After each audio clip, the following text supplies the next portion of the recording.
नमस्कार, मैं हूं ललित शर्मा। आप देख रहे हैं इंडिया डेली। आज की कहानी सिर्फ अमेरिका और ईरान की नहीं, आज कहानी उस देश की है जो हर बार जंग में कूदता है लेकिन हर बार सबसे ज्यादा लहूलुहान होता है। जी हां, हम बात कर रहे हैं पाकिस्तान की। ईरान में आग लगी, अमेरिका उसमें पेट्रोल डाल रहा है और पाकिस्तान उस आग के बीच खड़ा है जो बिना ढाल, बिना रणनीति, बिना भरोसेमंद दोस्त।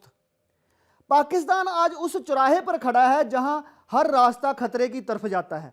एक तरफ अमेरिका जो ईरान पर हमला करने की तैयारी में है, दूसरी तरफ ईरान जो पाकिस्तान की 900 किलोमीटर लंबी सीमा से जुड़ा बैठा है। पाकिस्तान की सेना जानती है कि यह युद्ध उनके घर की दीवार से टकराएगा। अफगानिस्तान सीमा पहले से ही सुलग रही है और अब ईरान की तरफ से लपटें उठ रही हैं। दो सीमाओं पर तनाव का मतलब सेना की सांसें थमना। ऐसे में जनरल आसिम मुनीर ने रातों रात इमरजेंसी मीटिंग बुला ली।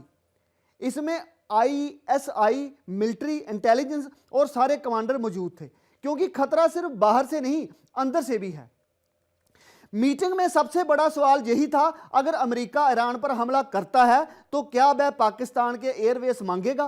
क्योंकि इतिहास यही बताता है कि अमेरिका जब भी किसी मुस्लिम देश पर हमला करता है तो पाकिस्तान को सीढ़ी बनाता है। ड्रोन, फाइटर जेट और सप्लाई सब पाकिस्तान से ही होकर गुजरती है।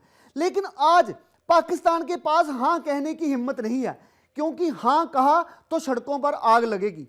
पाकिस्तान की 30% आबादी शिया है जो ईरान के साथ खड़ी होगी, और ना कहा तो अमेरिका की नाराजगी का तूफान भी पाकिस्तान झेल नहीं पाएगा। जहां असली बम पाकिस्तान के भीतर छिपा है। अगर ईरान पर हमला हुआ तो पाकिस्तान के शिया इलाकों में भूकंप आ जाएगा।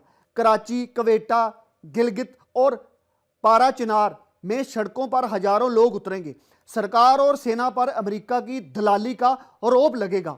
मस्जिदों से नारे उठेंगे और सोशल मीडिया पर आग लग जाएगी। पाकिस्तान पहले से ही महंगाई, बेरोजगारी, आतंकवाद से जूझ रहा है। अब अगर मजहबी विद्रोह भी जुड़ गया तो सेना के लिए हालात संभालना नामुमकिन नहीं, बहुत मुश्किल और असंभव हो जाएगा।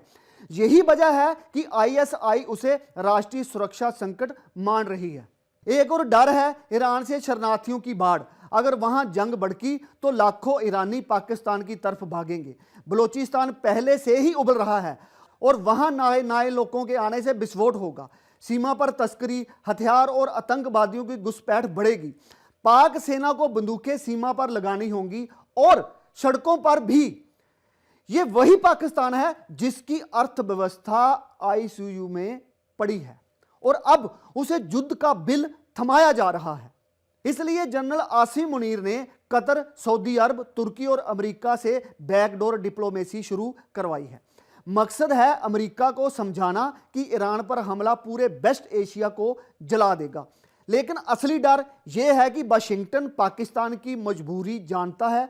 आईएमएफ की किस्तें, हथियारों की सप्लाई और डॉलर की सांसें सब अमेरिका के हाथ में है और पाकिस्तान की आदत है दबाव में झुक जाना।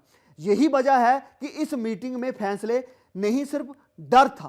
पाक सेना अब देश के भीतर नैरेटिव बनाने में जुट गई है। मौलवियों, मदरसों और धार्मिक नेताओं को बुलाया जा रहा है। उन्हें कहा जा रहा है कि राष्ट्रीय सुरक्षा का पाठ पढ़ाओ, ताकि अगर अमेरिका के लिए दरवाजा खोला जाए तो जनता सवाल ना पूछे। लेकिन पाकिस्तान की जनता अब 1990 के दशक जैसी बेखबर नहीं रही।